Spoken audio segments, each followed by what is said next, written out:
За большим празднично накрытым столом собралась вся семья. Юбиляр сидел в центре и принимал поздравления. Звучали тосты и речи, самые добрые слова и самые лучшие пожелания. Сегодня мы, всей нашей дружной большой семьей, собрались на юбилей к моему деду. Деду исполнилось 85, и вот с разных концов страны съехались его многочисленные потомки, дети, внуки и даже правнуки. Я уже давно хотел повидать дедушку, у меня к нему было много вопросов по истории нашего рода, но все никак не получалось, так складывались жизненные обстоятельства. С недавних пор я стал летописцем нашей семьи, стал составлять генеалогическое древо, и там в некоторых временных отрезках были провалы. Например, я почти ничего не знал об отце моего деда. Знал только, что звали его Демьян. Когда торжественная часть завершилась, все расслабились и стали просто общаться, обмениваясь новостями. Некоторые из родственников не виделись несколько лет, им было чем поделиться друг с другом. Вот тут я и решил попытать дедушку расспросить подробности жизни его отца, моего прадеда.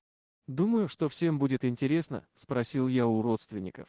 Все одобрительно закачали головами. «Это хорошо, внук, что ты хочешь знать и почитать своих предков, знать о своих истоках и корнях», — растрогался дедушка.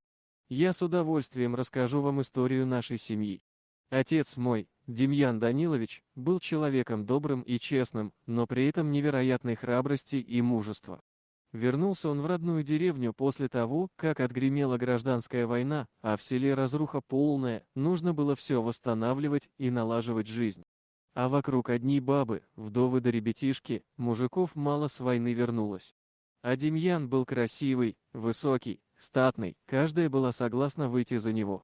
Но он выбрал себе в жены мою мать, хотя она была его старше на 5 лет. Первый муж ее с войны не вернулся. И у нее был к тому времени ребенок, сын Алексей, который потом на Великой Отечественной погиб. Чем уж так приглянулась ему мать моя, Алена, не знаю.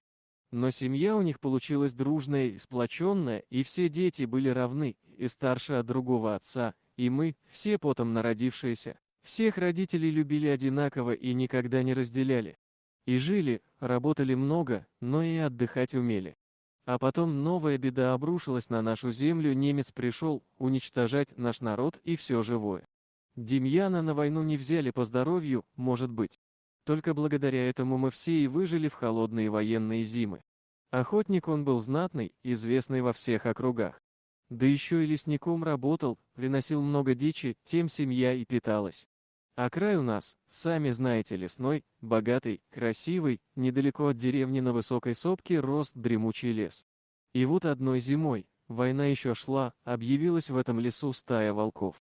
Демьян очень хорошо знал волчьи повадки и рассказывал, что самое опасное для людей, скота, это волчья стая. Так им легче поймать добычу. В каждой стае есть волки-загонщики, они загоняют животное. А уж затем все вместе волки окружают добычу и убивают ее. Волк может учуять свою добычу за 8 километров, бороться с ними очень тяжело, они далеко чувствуют приближение человека и сообщают друг другу об этом. В бескормицу волк не гнушается охотиться даже на кур, гусей.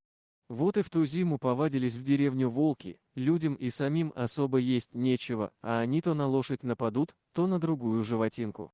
Через несколько дней вести о серых разбойниках стали приходить из других мест. Решено было собрать охотников из других деревень, кто не был на фронте, и устроить облаву на волков, чтобы уничтожить их поголовье.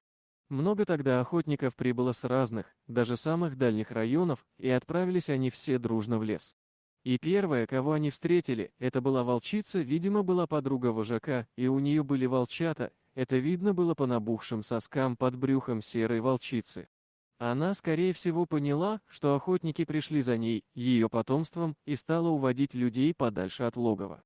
Она долго петляла по лесу, водя их в самую чащу, пытаясь запутать следы. Но человека тоже обмануть не так просто. Охотники разделились на группы и продолжили поиски. Но самое удивительное, что основной стаи не было видно. Видимо, матерая хищница предупредила волков о приближении человека. Сама она уйти от логова далеко не могла, волчица охраняет логово в одиночку, пока волчатам не исполнится 2 месяца и они не начнут есть мясо. После этого она тоже начинает охотиться. До этого момента волк носит добычу своей подруги прямо в логово. В общем, охотникам стало понятно, что волчата еще совсем маленькие, а нора где-то недалеко. Стали искать. Как только они свернули с лесной тропинки, то увидели под сваленным ураганом деревом глубокую нору. Оттуда отчетливо слышались звуки, волчат скулили и пищали бедные несмышленыши, выползали из логова, когда охотники подошли к нему совсем близко. Они стали крутиться под ногами, пытаясь заглядывать охотникам в глаза своими черными бусинками и громко кряхтеть. «Я не могу убивать таких малышей», — сказал Демьян. «Ну что хотите со мной делайте, мужики, хоть волки и нанесли урон нашим хозяйствам, но поднять руку на детей я не смогу. Дети. Они во все времена дети, хоть волчьи, хоть человечьи». Да и охотники тоже смягчились, глядя на эти маленькие комочки. Решено было забрать волчат из логова, развести по разным деревням и вырастить вместе с собаками. Заодно и поголовье волка уменьшится в нашем лесу.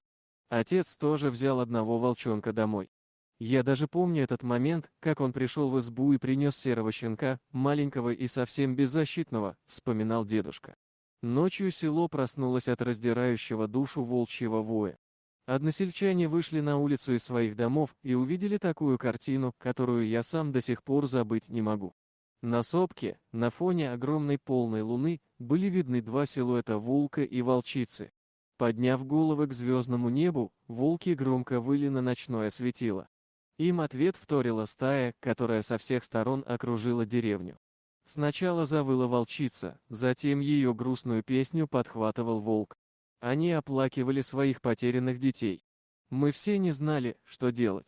А вдруг стая решится напасть на деревню? Вечером по периметру разжигали костры, и все бабы, старики и ребятишки поддерживали в них огонь до рассвета. А ночью опять приходили волки, и начинался волчий концерт. Так продолжалось уже несколько дней. Днем волков не было видно. А ночью этот невыносимый вой не давал жизни. Атмосфера накалялась, волки, по всей видимости, готовились к атаке. Люди перестали выходить на улицу и ходить поодиночке. Нужно было что-то предпринимать. Старики-охотники, посоветовавшись с Демьяном, решили вернуть волчонка стае, чтобы вокруг опять воцарилось спокойствие, потому что стая буквально изводила всю деревню. Днем отец взял большую корзину, посадил туда щенка, взял ружье, пару подручных тоже с оружием. Они вышли за колодницу деревни и поставили корзинку с волчонком прямо в снег. Мужчины знали, что волки их видят и наблюдают, но не показываются на глаза. Отец взял в руки щенка, поднял высоко над головой, немного потряс его в воздухе. Малыш жалобно заскулил, и тут же из леса в сторону деревни ринулась серая лента волки. Все поняли, они бежали на помощь своему детенышу.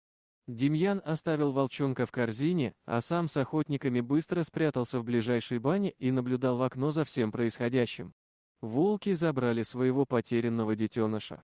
Волчица оглянулась, она долго смотрела в сторону деревни своими желтыми умными глазами, потом громко и протяжно завыла. Но это уже больше не раздирало душу. Сегодня она победила человека.